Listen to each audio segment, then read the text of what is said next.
હાલના પ્રવર્તમાન સંજોગોમાં સાયબર ક્રાઇમના ફ્રોડના બનાવ અટકાવવા માટે અમદાવાદ રેન્જના પોલીસ મહાનિરીક્ષક શ્રી ભટ્ટ સાહેબ તેમજ આણંદ જિલ્લાના પોલીસ અધિક્ષક શ્રી જીજી જસાની સાહેબે સાયબર ક્રાઇમ પોલીસ સ્ટેશનના પોલીસ ઇન્સ્પેક્ટર ડોડિયા તેમના પીએસઆઈ સિરીન તથા ભરવાડને આ બાબતે જરૂરી સૂચના આપેલી અને આ બાબતે પીઆઈ ડોડિયાએ વર્કઆઉટ હાથ ધરેલ.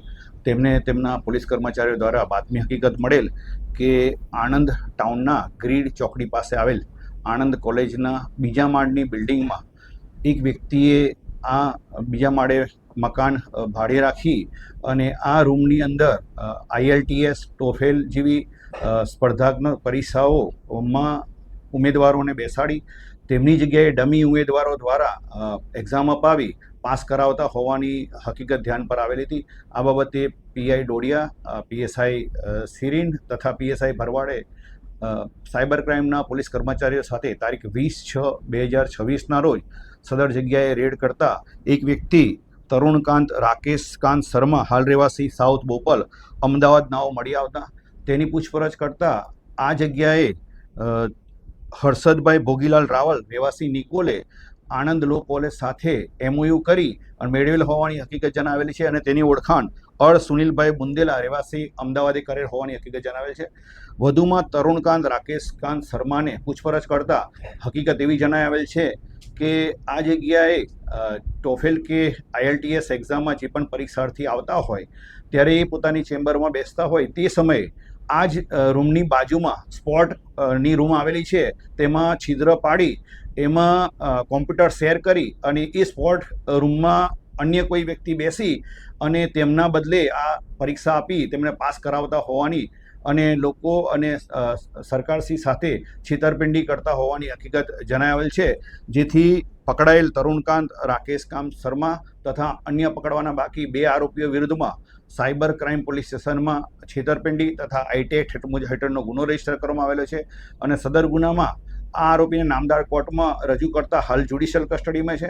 સદર ગુનાના કામે 2 આરોપીઓ પકડવાના બાકી છે.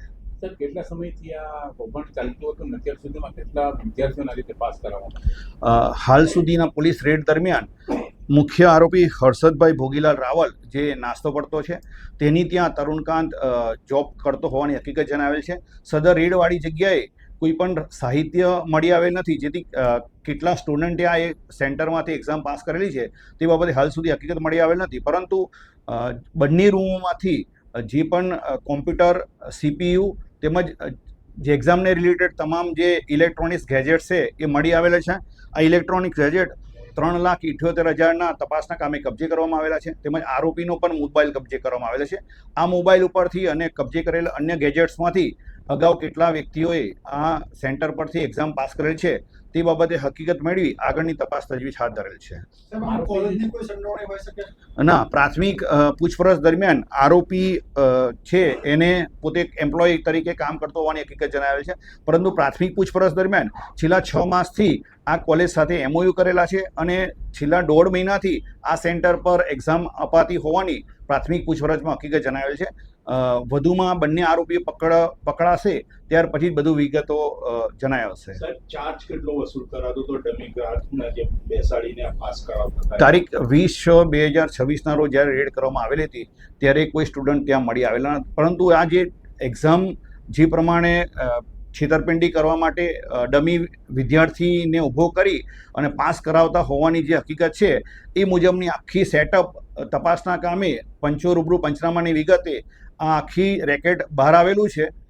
ખરેખર કેટલા વ્યક્તિઓએ કરેલું છે, કેટલા સમયથી કરેલું છે, આ તમામ બાબતો વધુ તપાસ હાથ ધરી આગળ તપાસ હાથ ધરવામાં આવશે. આરોપી જે પકડાયો છે તરુણ, એની ભૂમિકા શું હતી? હાલ સુધીના એના ઇન્ટ્રોગેશન દરમિયાન આ જે સેટઅપ છે એ હર્ષદભાઈ ભોગીલાલ રાવલે MOU કરેલા છે કોલેજ સાથે, તેની ત્યાં એમ્પ્લોય તરીકે કામ કરતો હોવાની હકીકત જણાવે છે. આ સમગ્ર જે કાવતરું છે એ હર્ષદ રાવલે કરેલું છે, જેથી તેની ધરપકડ કર્યા બાદ જ આખો જે ગુનાનો મૂળ સુધી પહોંચી શકાય તેમ છે.